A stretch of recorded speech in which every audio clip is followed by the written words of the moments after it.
Hi friends, എല്ലാവരും കുറേ നാളായിട്ട് നമ്മുടെ വീഡിയോസിലൊക്കെ കമൻറ്റ് ചെയ്ത് ചോദിക്കുന്ന ഒരു ടോപ്പിക്കാണ് നമ്മളിന്ന് ഡിസ്കസ് ചെയ്യുന്നത്. Foundation engineering AE overseer KW എല്ലാ എക്സാമിനും ക്വസ്റ്റ്യൻസ് ചോദിക്കുന്ന ഒരു ടോപ്പിക്കാണ് ഈ ഫൗണ്ടേഷൻ എഞ്ചിനീയറിംഗ്. ഒരു 2 to 3 ക്വസ്റ്റ്യൻസ് നമുക്ക് എക്സ്പെക്റ്റ് ചെയ്യാം. AE ആണെങ്കിലും ഓവർസിയർ എക്സാം ആണെങ്കിലും നമ്മൾ ഈ ഫൗണ്ടേഷൻ എഞ്ചിനീയറിംഗ് 2 സെക്ഷനായിട്ടായിരിക്കും ഡിസ്കസ് ചെയ്യുന്നത്. ഈ സെക്ഷനിലാണ് ഫൗണ്ടേഷൻ എഞ്ചിനീയറിംഗിലെ ഇൻട്രൊഡക്ഷൻ പാർട്ടും പിന്നെ ഷാലോ ഫൗണ്ടേഷൻ്റെ ക്ലാസിഫിക്കേഷനൊക്കെ വരുന്നത്. അടുത്ത സെക്ഷനിലാണ് ഡീപ് ഫൗണ്ടേഷൻ ഡിസ്കസ് ചെയ്യുന്നത്. പിന്നെ എല്ലാവരും ജാനുവരി 8-ന് KLDC ഓവർസിയർ എക്സാം ഉള്ള കാര്യം അറിഞ്ഞിട്ടുണ്ടാവുമല്ലോ. അപ്പോൾ സെപ്റ്റംബർ 24-ൻ്റെ എക്സാം കഴിഞ്ഞ് ആരെങ്കിലും ഒക്കെ മടി പിടിച്ചിരിക്കുന്നുണ്ടെങ്കിൽ പെട്ടെന്ന് തന്നെ നിങ്ങളുടെ പ്രിപ്പറേഷനൊക്കെ തുടങ്ങിക്കോളൂ. നമുക്കെന്താ നമ്മുടെ വീഡിയോയിലോട്ട് പോവാം.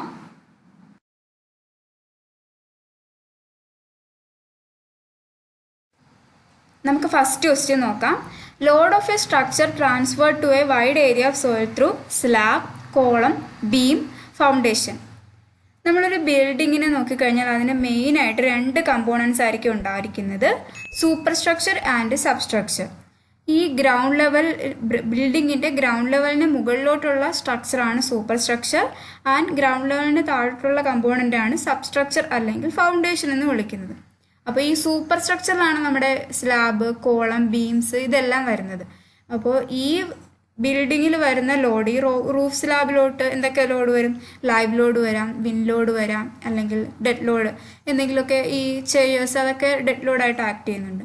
അപ്പോൾ ഈ വരുന്ന റൂഫ് സ്ലാബിൽ വരുന്ന ലോഡ് എങ്ങോട്ട് പോകും? ആദ്യം ബീമിലോട്ട് ട്രാൻസ്ഫർ ആവും, അവിടെ നിന്ന് കോളം വഴിയാണ് ഫൗണ്ടേഷനിലോട്ട് ട്രാൻസ്ഫർ ചെയ്യുന്നത്. സോ ഫൈനലി ഈ കോളം വഴി സോയിലിലോട്ട് ലോഡ് ട്രാൻസ്ഫർ ചെയ്യുന്ന സ്ട്രക്ചറിനെയാണ് നമ്മൾ എന്തെന്ന് പറയുന്നത്? ഫൗണ്ടേഷൻ എന്ന് പറയുന്നത്. അപ്പോൾ ഈ ഫൗണ്ടേഷൻ വഴിയാണ് ഈ വരുന്ന ലോഡ് സബ്സോയിലോട്ട് ട്രാൻസ്ഫർ ചെയ്യുന്നത്. ഈ സബ്സോയിൽ എന്ന് പറഞ്ഞു കഴിഞ്ഞാൽ ഫൗണ്ടേഷനുമായിട്ട് ഇമ്മീഡിയറ്റ്ലി കോണ്ടാക്റ്റിലുള്ള, ഫൗണ്ടേഷന് തൊട്ട് താഴെയുള്ള സോയിലിനെയാണ് നമ്മൾ സബ്സോയിൽ എന്ന് പറയുന്നത്. ഇനി നമ്മളെപ്പോഴും ഫൂട്ടിംഗ് എന്ന് കേട്ടിട്ടുണ്ട്. അപ്പോൾ എന്താണ് ഫൂട്ടിംഗ് എന്ന് പറയുന്നത്? ഫൗണ്ടേഷൻ്റെ കമ്പോണൻ്റാണ് ഈ ഫൂട്ടിംഗ് എന്ന് പറയുന്നത്. അതായത് സബ്സോയിലുമായിട്ട് ഡയറക്റ്റ് കോണ്ടാക്റ്റ് ഉള്ള ഫൗണ്ടേഷൻ്റെ കമ്പോണൻ്റാണ്, ഒരു പാർട്ടാണ് ഫൂട്ടിംഗ്. സോ നമ്മുടെ ക്വസ്റ്റ്യന് ചോദിച്ചിരിക്കുന്നത് എന്തായിരുന്നു? വരുന്ന ലോഡ്, സ്ട്രക്ചറിൽ വരുന്ന ലോഡിനെ സോയിലോട്ട് ട്രാൻസ്ഫർ ചെയ്യുന്ന ആളാണ് ചോദിച്ചിരിക്കുന്നത്. അപ്പോൾ അതിൻ്റെ ആൻസർ ഏതാണ്? Option D, foundation. For design of foundations, the bearing capacity generally taken is ultimate bearing capacity, safe bearing capacity, net bearing capacity, allowable bearing capacity. അപ്പോൾ ഇനി നമുക്ക് നോക്കാനുള്ളത് ഈ ബെയറിംഗ് കപ്പാസിറ്റി ഓപ്ഷനിൽ കാണിച്ചിരിക്കുന്ന ഡിഫറെൻറ്റ് ടേംസ് ഉണ്ടല്ലോ, ആ ടേംസ് എന്തൊക്കെയാണെന്നാണ് നമുക്ക് നോക്കാനുള്ളത്. അപ്പോൾ നമുക്കത് നോക്കിയിട്ട് വരാം. ആദ്യത്തേതാണ് അൾട്ടിമേറ്റ് ബെയറിംഗ് കപ്പാസിറ്റി അല്ലെങ്കിൽ QU. അതിനു മുന്നേ ഒരു കാര്യം പറയാം. ഒരു ഫൂട്ടിങ് ഫെയിലുവർ 2 രീതിയിൽ സംഭവിക്കാം. ഒന്ന് ഷിയർ ഫെയിലുവർ, അടുത്തത് സെറ്റിൽമെൻറ്റ് ഫെയിലുവർ. അപ്പോൾ ഈ അൾട്ടിമേറ്റ് ബെയറിംഗ് കപ്പാസിറ്റി പറയുന്നത് minimum gross pressure intensity at the base of the foundation at which the soil fails in shear. സോയിലിന് ഷിയർ ഫെയിലുവർ സംഭവിക്കാൻ വേണ്ടിയിട്ട് ഫൂട്ടിങ്ങിൻ്റെ ബേസിൽ വരുന്ന minimum gross pressure, shear failure സംഭവിക്കാൻ വേണ്ട മിനിമം ഗ്രോസ് പ്രഷർ ഇൻറ്റൻസിറ്റി, അതിനെയാണ് നമ്മൾ അൾട്ടിമേറ്റ് ബെയറിംഗ് കപ്പാസിറ്റി എന്ന് പറയുന്നത്. അപ്പോൾ എന്താണ് ഈ ഗ്രോസ് പ്രഷർ ഇൻറ്റൻസിറ്റി എന്ന് പറഞ്ഞു കഴിഞ്ഞാൽ? അത് നമുക്കിപ്പോൾ ഒരു ഫൂട്ടിങ്ങിൻ്റെ ബേസിൽ വരുന്ന ടോട്ടൽ പ്രഷറിനെയാണ് ഗ്രോസ് പ്രഷർ ഇൻറ്റൻസിറ്റി എന്ന് പറയുന്നത്. അപ്പോൾ ഈ ഫൂട്ടിങ്ങിൻ്റെ ബേസിൽ എന്തൊക്കെ കാരണം ഉണ്ടാകുന്ന പ്രഷർ വരാം? ഫൂട്ടിങ്ങിൻ്റെ സൂപ്പർ സ്ട്രക്ചറിൻ്റെ വെയിറ്റ് കാരണം ഉണ്ടാകുന്ന പ്രഷർ വരും. അതുപോലെ ഫൂട്ടിങ്ങിൻ്റെ സെൽഫ് വെയിറ്റ് കാണും. ഇനി നമ്മൾ ഫൂട്ടിങ് കൊടുക്കുമ്പോഴത്തേക്കും ഒന്നുകിൽ നമുക്ക് അവിടെ ഫില്ല് ചെയ്യാം, അല്ലെങ്കിൽ ഫില്ല് ചെയ്യാണ്ടിരിക്കാം. അപ്പോൾ എന്തെങ്കിലും എർത്ത് ഫില്ലുണ്ടെങ്കിൽ അതിൻ്റെ വെയിറ്റ്, അത് കാരണം ഉണ്ടാകുന്ന പ്രഷർ. അപ്പോൾ ഇതെല്ലാം കൂടെ അതിൻ്റെ എല്ലാത്തിൻ്റെയും കൂടെ സമ്മാണ് ഗ്രോസ് പ്രഷർ ഇൻറ്റൻസിറ്റി എന്ന് പറയുന്നത്. ഇനി അടുത്ത ടൈമാണ് നെറ്റ് അൾട്ടിമേറ്റ് ബെയറിംഗ് കപ്പാസിറ്റി. നമ്മളിവിടെ നേരത്തെ എന്തായിരുന്നു പറഞ്ഞാൽ? മിനിമം ഗ്രോസ് പ്രഷർ ഇൻറ്റൻസിറ്റി ആണ് ഷിയർ ഫെയിലുവർ സംഭവിക്കാൻ വേണ്ട മിനിമം ഗ്രോസ് പ്രഷർ ഇൻറ്റൻസിറ്റി. ഇനി ഇവിടെ മിനിമം നെറ്റ് പ്രഷർ ഇൻറ്റൻസിറ്റി ആണെങ്കിൽ അതിനെയാണ് നെറ്റ് അൾട്ടിമേറ്റ് ബെയറിംഗ് കപ്പാസിറ്റി എന്ന് വിളിക്കുന്നത്. നെറ്റ് അൾട്ടിമേറ്റ് ബെയറിംഗ് കപ്പാസിറ്റി നമ്മൾ ഫൈൻഡ് ചെയ്യുന്നത് ഈ അൾട്ടിമേറ്റ് ബെയറിംഗ് കപ്പാസിറ്റിന്ന് γD മൈനസ് ചെയ്യാം. അപ്പോൾ γD എന്ന് പറഞ്ഞു കഴിഞ്ഞാൽ ഓവർ ബേർഡൻ പ്രഷറാണ്. അപ്പോൾ ഓവർ ബേർഡൻ പ്രഷർ എന്ന് വെച്ചാൽ എന്താണ്? നമ്മുടെ സോയിൽ കാരണം, ഫൂട്ടിങ്ങിന് മുകളിലുള്ള സോയിൽ കാരണം ഉണ്ടാകുന്ന പ്രഷറാണ് ഓവർ ബേർഡൻ പ്രഷർ എന്ന് പറയുന്നത്. അപ്പോൾ ഈ മിനിമം നെറ്റ് പ്രഷർ ഇൻറ്റൻസിറ്റി എന്നാണ് ഇവിടെ പറഞ്ഞിരിക്കുന്നത്. അപ്പം നെറ്റ് പ്രഷർ എന്ന് പറഞ്ഞു കഴിഞ്ഞാൽ ഈ ഗ്രോസ് പ്രഷറിൽ നിന്ന് original overburden pressure minus ചെയ്യുമ്പോഴത്തേക്കാണ് നമുക്ക് നെറ്റ് പ്രഷർ കിട്ടുന്നത്. അതായത് നമുക്കിപ്പോൾ ഫൂട്ടിങ് നമ്മൾ കൊടുക്കുമ്പോഴത്തേക്കും അവിടെ നമ്മൾ സോയിൽ കൊണ്ട് ഫില്ല് ചെയ്തിട്ടില്ലെങ്കിൽ അവിടെ ഓവർ ബേർഡൻ പ്രഷർ വരുന്നില്ല. അതായത് സോയിൽ കാരണം ഉണ്ടാകുന്ന പ്രഷർ അതിൽ വരുന്നില്ല. സോ അതിനെയാണ് നെറ്റ് പ്രഷർ എന്ന് പറയുന്നത്. അടുത്ത term net safe bearing capacity അല്ലെങ്കിൽ QNS ആണ്. അപ്പോൾ ഷിയർ ഫെയിലുവർ സംഭവിക്കാണ്ട് നമുക്ക് സേഫായിട്ട് ഫൂട്ടിങ്ങിന് കൊടുക്കാൻ പറ്റുന്ന നെറ്റ് പ്രഷർ, അതിനെയാണ് നമ്മൾ നെറ്റ് സേഫ് ബെയറിംഗ് കപ്പാസിറ്റി എന്ന് പറയുന്നത്. അപ്പോൾ നമുക്ക് QNS കിട്ടാൻ വേണ്ടിയിട്ട് നെറ്റ് അൾട്ടിമേറ്റ് ബെയറിംഗ് കപ്പാസിറ്റി നമുക്ക് ഇവിടെ നിന്ന് കിട്ടുമല്ലോ, QU മൈനസ് ഗാമാഡി ചെയ്യുമ്പോൾ അതേ by factor of safety divide ചെയ്യുമ്പോഴത്തേക്കുമാണ് നമുക്ക് എന്ത് കിട്ടുന്നത്, നെറ്റ് സേഫ് ബെയറിംഗ് കപ്പാസിറ്റി കിട്ടുന്നത്. ഇനി അടുത്ത ടൈം സേഫ് ബെയറിംഗ് കപ്പാസിറ്റിയാണ്. നമ്മൾ ഇത്രയും നേരം പറഞ്ഞത് മിനിമം ഗ്രോസ് പ്രഷർ അല്ലെങ്കിൽ മിനിമം നെറ്റ് പ്രഷർ ഇൻറ്റൻസിറ്റി എന്നൊക്കെയാണ്. അപ്പോൾ ഷിയർ ഫെയിലുവർ സംഭവിക്കാതെ സോയിലിന് നമുക്ക് കൊടുക്കാൻ പറ്റുന്ന മാക്സിമം ഗ്രോസ് പ്രഷർ, അതിനെയാണ് സേഫ് ബെയറിംഗ് കപ്പാസിറ്റി എന്ന് പറയുന്നത്. സേഫ് ബെയറിംഗ് കപ്പാസിറ്റി ആയപ്പോഴത്തേക്ക് എന്തായി, മാക്സിമം ഗ്രോസ് പ്രഷർ എന്ന് പറയുന്ന ടേമായിട്ട് മാറി. ഷിയർ ഫെയിലുവർ സംഭവിക്കാണ്ട് സോയിലിന് നമുക്ക് കൊടുക്കാൻ പറ്റുന്ന മാക്സിമം ഗ്രോസ് പ്രഷർ, അതാണ് സേഫ് ബെയറിംഗ് കപ്പാസിറ്റി. ഈ സേഫ് ബെയറിംഗ് കപ്പാസിറ്റിയുടെ ഇക്വേഷനാണ് ഇവിടെ കാണിച്ചിരിക്കുന്നത്. നമുക്ക് നെറ്റ് സേഫ് ബെയറിംഗ് കപ്പാസിറ്റി കിട്ടി, QNS plus overburden pressure gamma D ചെയ്ത് കഴിഞ്ഞാൽ നമുക്ക് എന്ത് കിട്ടും, സേഫ് ബെയറിംഗ് കപ്പാസിറ്റി കിട്ടും.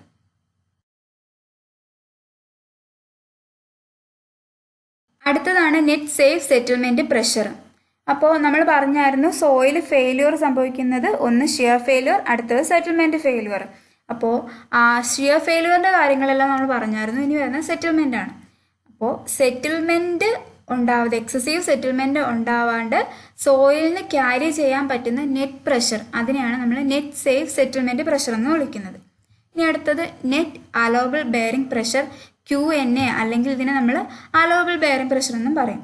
അപ്പോൾ നമുക്ക് എന്താണ് പറഞ്ഞിരുന്നത്, സെറ്റിൽമെൻറ്റ് ഫെയിലിയറും ഉണ്ടാവാൻ പാടില്ല, ഷിയർ ഫെയിലിയറും ഉണ്ടാവാൻ പാടില്ല. അപ്പോൾ ഇത് രണ്ടും ഇല്ലാണ്ട് സോയിലിനെ ക്യാരി ചെയ്യാൻ പറ്റുന്ന നെറ്റ് പ്രഷർ, അതിനെയാണ് അലോവബിൾ ബെയറിംഗ് പ്രഷർ എന്ന് നമ്മൾ പറയുന്നത്. അപ്പോൾ ഫൗണ്ടേഷൻ്റെ ഡിസൈന് വേണ്ടിയിട്ട് അഡോപ്റ്റ് ചെയ്തിരിക്കുന്ന പ്രഷർ എന്ന് പറയുന്നത് ഈ അലോവബിൾ ബെയറിംഗ് കപ്പാസിറ്റിയാണ്.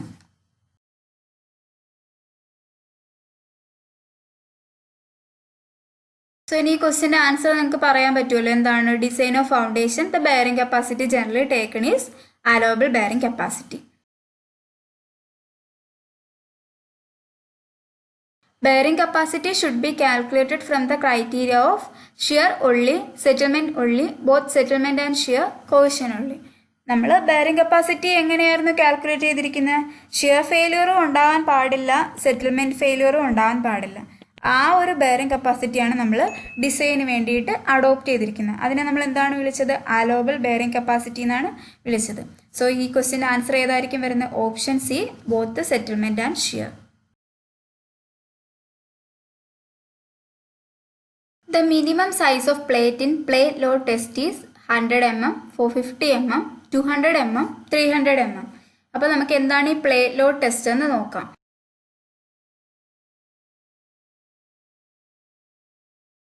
സോയിലിൻ്റെ അൾട്ടിമേറ്റ് ബെയറിംഗ് കപ്പാസിറ്റിയും സെറ്റിൽമെൻറ്റും കണ്ടുപിടിക്കാൻ വേണ്ടിയിട്ട് നമ്മൾ ഉപയോഗിക്കുന്ന ഒരു ടെസ്റ്റാണ് പ്ലേറ്റ് ലോഡ് ടെസ്റ്റ്.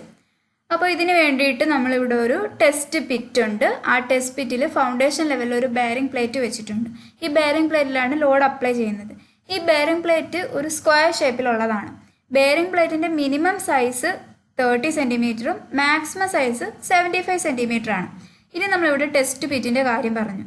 ഈ ടെസ്റ്റ് പിറ്റിൻ്റെ ഡെപ്ത് എന്ന് പറയുന്നത് നമ്മുടെ ഫൗണ്ടേഷൻ്റെ ഡെപ്തിന് ഈക്വൽ ആയിരിക്കും. അതുപോലെ ഈ ടെസ്റ്റ് പിറ്റിൻ്റെ വിഡ്ത്ത് നമ്മളിവിടെ കൊടുക്കുന്ന ബെയറിംഗ് പ്ലേറ്റിൻ്റെ വിഡ്ത്തിൻ്റെ 5 ടൈംസ് ആയിരിക്കും. ഇനി നമ്മൾ ഈ ഹൈഡ്രോളിക് ജാക്ക് വഴി ഇവിടെ ലോഡ് അപ്ലൈ ചെയ്യും.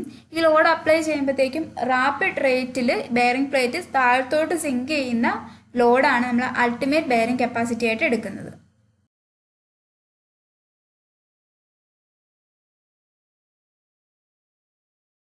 അപ്പോൾ നമ്മൾ പറഞ്ഞല്ലോ എന്താണ് minimum size of plate in plate load test എത്രയായിരുന്നു, 300 മില്ലിമീറ്റർ അല്ലെങ്കിൽ 30 സെൻറ്റിമീറ്റർ. ഇനി മാക്സിമം സൈസ് ഓഫ് പ്ലേറ്റ് എന്ന് പറയുന്നത് എത്രയായിരുന്നു, 75 സെൻറ്റിമീറ്റർ ആണ്.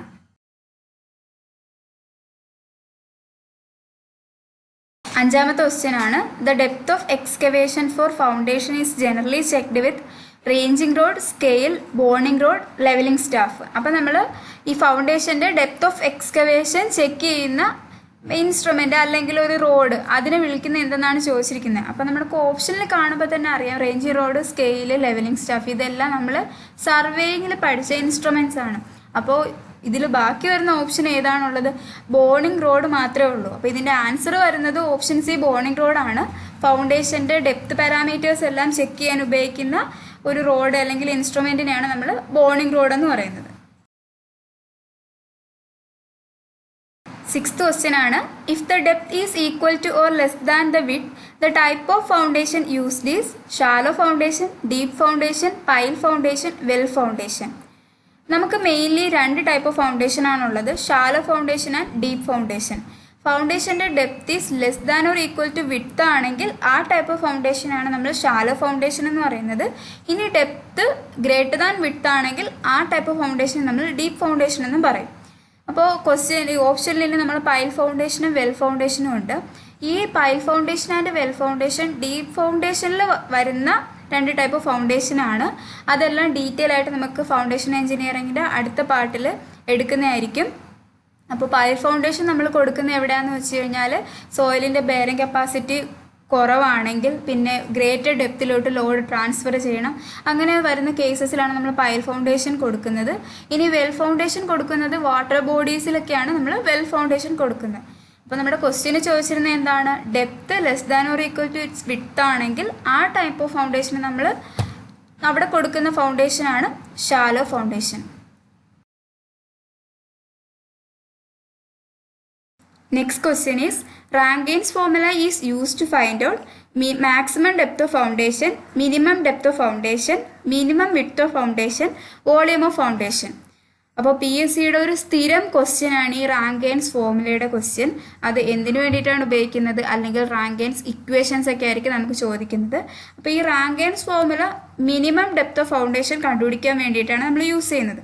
അപ്പോൾ ഈ റാങ്കൈൻസ് ഫോർമുല പറയുന്ന മിനിമം ഡെപ്ത് ഓഫ് ഫൗണ്ടേഷൻ ഇതാണ്: Q by gamma into 1 minus sin 5 by 1 plus sin 5 whole square. ഇവിടെ Q എന്ന് പറഞ്ഞു കഴിഞ്ഞാൽ intensity of load at the base of footing. Intensity of load എന്ന് പറയുന്നത് നമുക്ക് എങ്ങനെ ചെയ്യാൻ പറ്റും? ലോഡ് ബൈ ഏരിയ ചെയ്യുമ്പോഴത്തേക്ക് നമുക്ക് ഇൻറ്റൻസിറ്റി കിട്ടും. അപ്പോൾ അതിൻ്റെ യൂണിറ്റ് വരുന്നത് kilonewton per metre square അല്ലെങ്കിൽ newton per mm square, load by ഏരിയയിലെ വരുന്നത്. ഇനി ഗാമ എന്ന് പറഞ്ഞാൽ യൂണിറ്റ് വെയിറ്റ് ഓഫ് സോയിൽ. ഗാമയുടെ unit kilonewton per metre cube ആണ്. ഇനി ഇവിടെ ഫൈ എന്ന് പറയുന്ന ഒരു വാല്യൂ കൂടെ ഉണ്ട്. അത് ആംഗിൾ ഓഫ് റീപോസ് ആണ്. അത് ഡിഫറെൻറ്റ് സോയിൽ മാറുമ്പോഴത്തേക്കും ഈ ആംഗിൾ ഓഫ് റീപോസ് വാല്യൂസും മാറാറുണ്ട്. ഇനി ഈ റാങ്കൈൻസ് ഫോർമുല പറയുന്ന ഷാലോ ഫൗണ്ടേഷൻ്റെ മിനിമം ഡെപ്ത് അത് സാൻഡി സോയിലാണെങ്കിൽ 800 മില്ലിമീറ്ററും അതായത് 80 സെൻറ്റിമീറ്ററും, ഇനി അത് ക്ലേയി സോയിലാണെങ്കിൽ 90 to 100 സെൻറ്റിമീറ്ററുമാണ്, അതായത് 900 to 1000 മില്ലിമീറ്ററുമാണ്. ഇത് ഓർക്കുക, റാങ്കൈൻസ് ഫോർമുല റാങ്കൈൻസ് തിയറി പ്രകാരമുള്ള മിനിമം ഡെപ്ത് ഓഫ് ഫൗണ്ടേഷൻ ആണ്. ഇനി നമ്മുടെ IS 456/2000 പറയുന്ന മിനിമം ഡെപ്ത് ഓഫ് ഫൗണ്ടേഷൻ എന്ന് പറയുന്നത് 500 മില്ലിമീറ്റർ ആണ്. അപ്പോൾ അത് രണ്ടും കൂടെ മാറിപ്പോകരുത്. സോ നമ്മുടെ റാങ്കൈൻസ് ഫോർമുല എന്തിനു വേണ്ടിയിട്ടാണ് ഉപയോഗിക്കുന്നത്? മിനിമം ഡെപ്ത് ഓഫ് ഫൗണ്ടേഷൻ കണ്ടുപിടിക്കാൻ. അടുത്ത ക്വസ്റ്റ്യൻ ഇതാണ്: spread footing for a wall is known as dash. Strap footing, strip footing, spread footing, combined footing. അപ്പോൾ ഇനി നമുക്ക് നോക്കാനുള്ളത് ഷാലോ ഫൗണ്ടേഷൻ്റെ ക്ലാസിഫിക്കേഷൻ ആണ്. അപ്പോൾ ഇതെല്ലാം ഈ പറഞ്ഞിരിക്കുന്ന ഫൂട്ടിംഗ് എല്ലാം ഷാലോ ഫൗണ്ടേഷനിൽ വരുന്ന ഡിഫറെൻറ്റ് ടൈപ്സ് ഓഫ് ഫൂട്ടിങ്സ് ഒക്കെയാണ്. അപ്പോൾ അതെല്ലാം നമുക്ക് ഡീറ്റെയിൽ ആയിട്ട് നോക്കിയിട്ട് ക്വസ്റ്റ്യനിലോട്ട് തിരിച്ചു വരാം.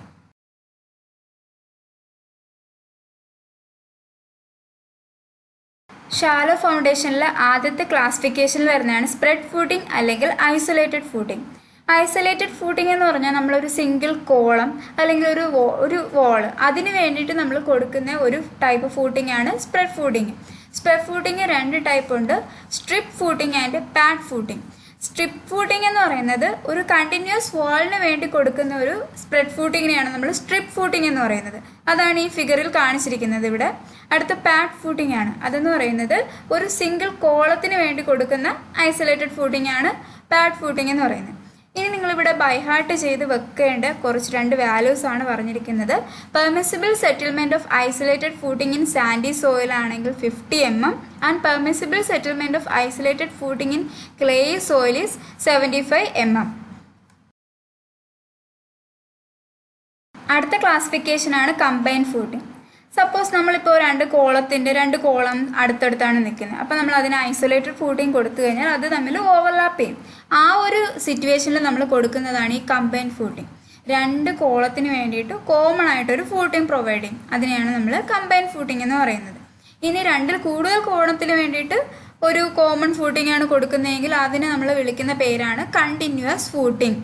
ഈ കമ്പൈൻഡ് ഫൂട്ടിംഗ് റെക്ടാങ്കുലർ ഷേപ്പിലും കൊടുക്കാം, ട്രപ്പീസോയിഡൽ ഷേപ്പിലും കൊടുക്കാം. രണ്ട് കോളത്തിലും ഈക്വൽ ലോഡ്സ് ആണ് വരുന്നതെങ്കിൽ അവിടെ നമ്മൾ പ്രൊവൈഡ് ചെയ്യുന്നതാണ് ഈ റെക്ടാങ്കുലർ ഷേപ്പിലുള്ള ഫൂട്ടിംഗ്. ഇനി അൺഈക്വൽ ലോഡ്സ് ആണ് വരുന്നതെങ്കിൽ അവിടെ നമ്മൾ ട്രപ്പീസോയിഡൽ ഷേപ്പ് ആയിരിക്കും അഡോപ്റ്റ് ചെയ്യുന്നത്. അടുത്ത ക്ലാസിഫിക്കേഷൻ ആണ് സ്ട്രാപ്പ് ഫൂട്ടിംഗ് അല്ലെങ്കിൽ കാൻഡിലിവർ ഫൂട്ടിംഗ്. ഇപ്പോൾ നമ്മൾ ഒരു കോളം വരുന്നത് പ്രോപ്പർട്ടി ലൈനിനോട് ചേർന്നിട്ടാണ് വരുന്നത്. അപ്പോൾ നമുക്ക് ഈ കോളത്തിന് തൊട്ട് താഴെ തന്നെ ഫൂട്ടിംഗ് കൊടുക്കാൻ പറ്റാത്ത കേസസ് വരും. ആ ഒരു കേസസിലാണ് നമ്മൾ എന്ത് കൊടുക്കുന്നത്, സ്ട്രാപ്പ് ഫൂട്ടിംഗ് അല്ലെങ്കിൽ കാൻഡിലിവർ ഫൂട്ടിംഗ് പ്രൊവൈഡ് ചെയ്യുന്നത്. അതുപോലെ ഈ രണ്ട് കോളം തമ്മിലുള്ള ഡിസ്റ്റൻസ് വളരെ കൂടുതലാണെങ്കിൽ നമ്മൾ ഈ ട്രപ്പീസോയിഡൽ ഫൂട്ടിംഗ് എല്ലാം കൊടുത്തു കഴിഞ്ഞാൽ നാരോ ആയി പോവും. അപ്പോൾ ഈ രണ്ട് ഫൂട്ടിങ്ങിനെ തമ്മിൽ കണക്ട് ചെയ്ത് നമ്മളൊരു ബീം പ്രൊവൈഡ് ചെയ്യും. ആ ബീമിനെയാണ് സ്ട്രാപ്പ് ബീം എന്ന് വിളിക്കുന്നത്. ഇനി അടുത്ത ടൈപ്പാണ് ഗ്രില്ലേജ് ഫൗണ്ടേഷൻ. ഈ സ്റ്റീൽ കോളത്തിൽ വരുന്ന ലോഡിനെ എല്ലാം ട്രാൻസ്ഫർ ചെയ്യാൻ കൊടുക്കുന്ന ഫൗണ്ടേഷനാണ് ഗ്രില്ലേജ് ഫൗണ്ടേഷൻ എന്ന് പറയുന്നത്. അതുപോലെ തന്നെ ഈ സോയിലിൻ്റെ ബെയറിംഗ് കപ്പാസിറ്റി വളരെ കുറവാണെങ്കിലും ആ ഒരു സിറ്റുവേഷനിൽ നമ്മൾ ഗ്രില്ലേജ് ഫൗണ്ടേഷൻ പ്രൊവൈഡ് ചെയ്യാറുണ്ട്. അടുത്ത ക്ലാസിഫിക്കേഷൻ ആണ് റാഫ്റ്റ് ഫൗണ്ടേഷൻ അല്ലെങ്കിൽ മാറ്റ് ഫൗണ്ടേഷൻ. നമ്മുടെ സ്ട്രക്ചറിന് താഴെയുള്ള ഏരിയ കംപ്ലീറ്റ് ആയിട്ട് നമ്മൾ ഫൗണ്ടേഷൻ കൊടുക്കുന്നതെങ്കിൽ അതിനെയാണ് റാഫ്റ്റ് ഫൗണ്ടേഷൻ എന്ന് പറയുന്നത്. നമുക്കിവിടെ കാണുമ്പോൾ തന്നെ അറിയാം, ടോട്ടൽ കവർ ചെയ്തിട്ടാണ്, ഏരിയ ഫുള്ളായിട്ട് കവർ ചെയ്തിട്ടാണ് നമ്മൾ ഫൗണ്ടേഷൻ പ്രൊവൈഡ് ചെയ്തിരിക്കുന്നത്. അല്ലെങ്കിൽ നമ്മൾക്ക് ഇങ്ങനെ പറയാം, extension of continuous footing in 2 direction. അപ്പോൾ കണ്ടിന്യൂസ് ഫൂട്ടിംഗ് എന്തായിരുന്നു, രണ്ടിലധികം കോളത്തിനെ കണക്ട് ചെയ്ത് നമ്മൾ ഒരു ഫൂട്ടിംഗ് ആയിരിക്കും കൊടുക്കുന്നത്. അപ്പോൾ അതിന് 2 ഡയറക്ഷനിലോട്ടും എക്സ്റ്റെൻഡ് ചെയ്യുന്നതിനെയാണ് റാഫ്റ്റ് അല്ലെങ്കിൽ മാറ്റ് ഫൗണ്ടേഷൻ എന്ന് പറയുന്നത്. അപ്പോൾ ഈ റാഫ്റ്റ് ഫൗണ്ടേഷൻ യൂസ് ചെയ്യുന്ന സിറ്റുവേഷൻസ് ആണ് പറഞ്ഞിരിക്കുന്നത്. Allowable soil pressure is low. Soil pressure കുറവാണെങ്കിൽ, ഇനി ഈ ബിൽഡിങ്സിലോട്ട് വരുന്ന ലോഡ്സ് എല്ലാം വളരെ കൂടുതലാണെങ്കിൽ, ലാസ്റ്റ് കേസ് എന്ന് പറഞ്ഞു കഴിഞ്ഞാൽ നമ്മൾ ഈ ഓരോന്നിനും ഐസൊലേറ്റഡ് ഫൂട്ടിംഗ് കൊടുക്കുമ്പോൾ ഓരോ കോളത്തിനും കൊടുക്കുന്ന ഐസൊലേറ്റഡ് ഫൂട്ടിംഗ് ടോട്ടൽ പ്ലോട്ട് ഏരിയയുടെ ഒരു 50%-നേക്കാളും കൂടുതൽ ഐസൊലേറ്റഡ് ഫൂട്ടിങ്ങിൻ്റെ ഏരിയ വരുവാണെങ്കിൽ ഈ 3 കണ്ടീഷൻസിലാണ് നമ്മൾ റാഫ്റ്റ് ഫൗണ്ടേഷൻ അഡോപ്റ്റ് ചെയ്യുന്നത്. ഇനി ഈ റാഫ്റ്റ് ഫൗണ്ടേഷൻ്റെ സെറ്റിൽമെൻറ്റ് പറഞ്ഞിട്ടുണ്ട്. സാൻഡി സോയിലാണെങ്കിൽ 75 mm, ക്ലേയി സോയിലാണെങ്കിൽ 100 mm ആണ്. അടുത്തത് സ്റ്റെപ്ഡ് ഫൂട്ടിംഗ് ആണ്. ഇത് നമ്മൾ കൊടുക്കുന്നത് ഒരു ആർക്കിടെക്ചറൽ ഇമ്പോർട്ടൻസിന് വേണ്ടിയിട്ടാണ് സ്റ്റെപ്ഡ് ഫൂട്ടിംഗ് പൊതുവേ കൊടുക്കുന്നത്. ഒരു സ്ലോപ്പിംഗ് ഗ്രൗണ്ടിൽ നമ്മൾ എന്തെങ്കിലും ബിൽഡിംഗ് കൺസ്ട്രക്ട് ചെയ്യുന്നത്, അല്ലെങ്കിൽ ടെമ്പിൾസിലൊക്കെ ആയിരിക്കും കൂടുതൽ വരുന്നത്, സ്ലോപ്പിലൊക്കെ വരുന്ന ടെമ്പിൾസ്, അങ്ങനെ കൊടുക്കുന്ന ആ സ്ലോപ്പിംഗ് ഗ്രൗണ്ടിൽ തന്നെ കൊടുക്കുന്ന ഫൂട്ടിങ്ങിനെയാണ് സ്റ്റെപ്ഡ് ഫൂട്ടിംഗ് എന്ന് പറയുന്നത്.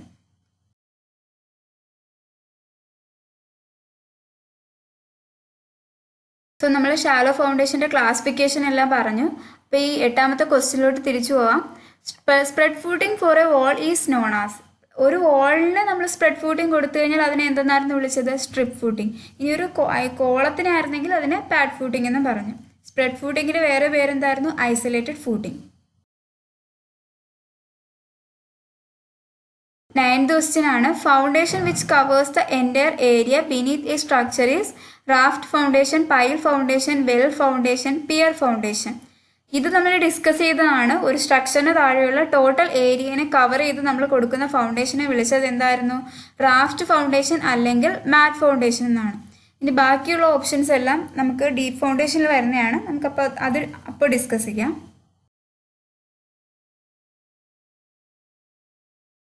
ലാസ്റ്റ് ക്വസ്റ്റ്യൻ ആണ്, the foundation provided below a heavily loaded steel column on a soil of low bearing capacity is isolated column footing, grillage foundation, raft foundation, strip footing. ഇത് നമ്മൾ പറഞ്ഞായിരുന്നു സോയിലിൻ്റെ bearing capacity കുറവാണെങ്കിലും അതുപോലെ steel കോളത്തിൽ ലോഡിനെ transfer ചെയ്യാൻ വേണ്ടിയിട്ട് നമ്മൾ കൊടുക്കുന്ന ഫൗണ്ടേഷനാണ് ഗ്രില്ലേജ് ഫൗണ്ടേഷൻ. നിങ്ങൾ എപ്പോഴും ഓർത്ത് വെക്കേണ്ട കാര്യം ഗ്രില്ലേജ് ഫൗണ്ടേഷൻ ഒരു ഷാലോ ഫൗണ്ടേഷനാണ്, അത് ഡീപ്പ് ഫൗണ്ടേഷനിൽ വരുന്നതല്ല.